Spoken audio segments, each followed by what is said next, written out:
Hello and welcome to the first in this series of Woe Bites. Yep. This is a way for me to give you guys quick information that doesn't really fit into a guide, so you'll probably find this sort of information in my tips video that I create. But if you want some more detail, then watch this video.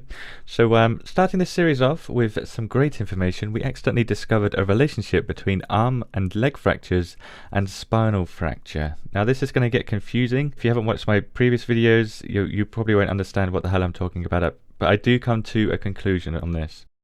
Now, if you don't know, spinal fracture is caused by the bone stat on the torso or head going below a certain number, causing you to die, regardless of your blood health or any other stat. Whereas if the bone stat goes below a certain number on your legs, for example, you only get a leg fracture and cannot walk, easily fixed with splint or morphine. Way back when we discovered that the bone stat exists, we tried many methods to regenerate this stat in vain, and the community suggested that we should be able to regenerate this stat in some form because people felt it was unfair that they were dying due to getting hit by a zombie, and it was annoying. Anyway, with 0.56, the devs rolled out a way for bone stat to regenerate. So as of then, and how it works today, is that it regenerates when you're at full blood, energized stage 2 and hydrated stage 1. I should bring up some stuff on screen to help. But basically, it regenerates when the health starts to regenerate. When you start to regenerate health, you will start to regenerate the bone stat. That's how it works. So when you see the healing status indicator, that's when you start to regenerate the bone stat. Now, in most cases, when you get the healthy status indicator, meaning you're at full blood and full health, it usually means you have also regenerated your bone condition stat. I say usually because sometimes your bone stat can be more than your health stat.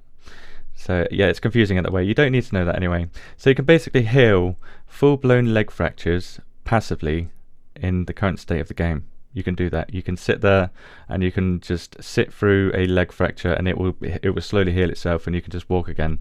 It's a miracle. With this change, and what flew straight under the radar for us, is that the bone condition stat on your legs or your arms is directly linked to the bone stat across your entire body. Now that's the first time I've ever said that, so I can understand if some of you guys are quite confused by that. But to give you an example of what I mean, and this is a theory, by the way, an absolute theory. Here are the bone condition stats for each of the 8 body parts. If you didn't watch my body parts video, then too bad, I guess. But let's have this explain what I'm talking about here. I'm going to use some pretty graphs and stuff. If I was shot in the upper leg and the shot was powerful enough, my bone stat for my upper leg, this part here, would deteriorate, and the effect of it deteriorating would be a leg fracture, with the side effect of not being able to walk. But if I'm shot in the chest and the shot is powerful enough, my bone stat for my chest would deteriorate enough and the effect would be death. That's what we discovered before. What me and JD discovered is that there's yet another stat governing all of these substats. So these now are not stats, they're now substats. A stat, the main stat, I'm going to be calling it the core bone stat. Alright? Basically, anytime you're shot in the foot, leg, arm, chest or head, anywhere on the body, this core bone stat deteriorates. It doesn't deteriorate as much as the 8 sub-bone stats, but it deteriorates fairly quickly nonetheless. So if I'm shot enough times in the arm to bring my core bone stat down to say half, I will take twice as much bone stat damage to any body part that takes bone stat damage. Hopefully you're following me here. So in effect, the core bone stat works as a multiplier for how much bone stat damage gets inflicted when you take damage on any body part. Meaning if you've recently been in combat, you are very exposed to receiving an arm or leg fracture, or if hit in the chest or head, dying instantly when taking damage from any source. Now we tested this, and this is how I'm going to prove that this actually exists in game, by getting shot a lot in the arm, and we did this with a shotgun.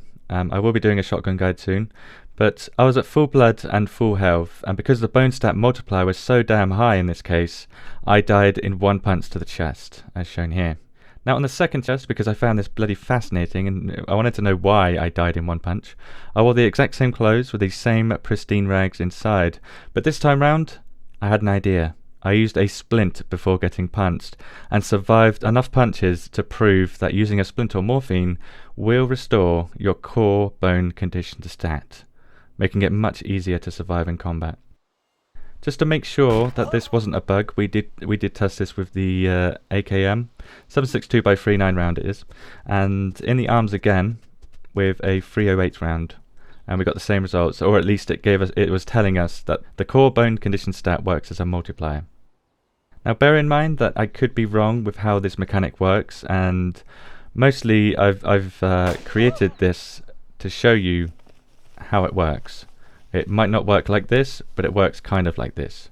The conclusion I'm getting to here is not using a splint or morphine after getting shot will leave you much more exposed to death and fractures unless you wait long enough to regenerate the bone stat on its own, and it takes a damn long time to regenerate this stat. Like, you'd have to sit out of combat for about an hour if you want to make sure that you can actually deal with getting shot again. Now, based on previous experiments, blood damage and bone stat damage are the main causes of death in DayZ, depending on what gear you have. If you don't know what the hell I'm talking about, then watch this video. So using a splint after combat, believe it or not, is as beneficial as using saline after combat. Yeah, that might take a while to actually sink in. The splint just happens to be much easier to get your hands on. And that's basically it. If you do have any questions, let me know in the comments. I will be replying to them on Reddit, on YouTube. If you like this kind of style of video, of me just making up stuff as I go, please let me know. Thank you for watching, guys, and goodbye.